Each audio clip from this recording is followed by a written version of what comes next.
Lūk, ir kārtējais piemērs, kā ķīniešu durvis ir uzlaustas tepat pie mums Rīgā. Starp citu, šādas durvis, lai uzlaustu, nav nepieciešams daudz laika. Tas aizņem mazāk nekā 30 sekundes. Viss, kas ir nepieciešams, maziņš lauznīts, viņš jāievieto starp vērtni un kārbu, nedaudz jāuzspiež un vērtni atlec vaļā.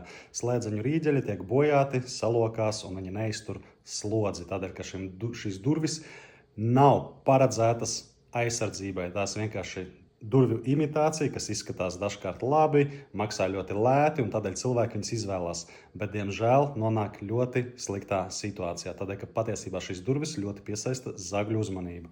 Kādēļ?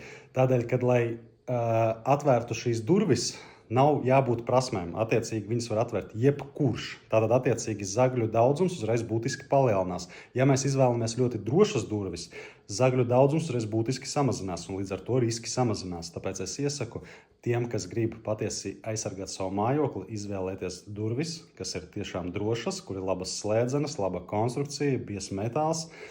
To varat nākt noskaidrot pie mums uzņēmumā Aerodurvis.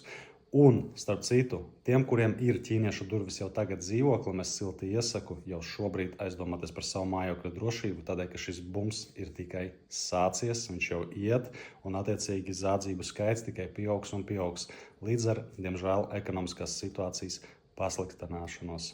Tā kā esiet uzmanīgi, saudzējiet sevi, savus tuviniekus un savu mājokli.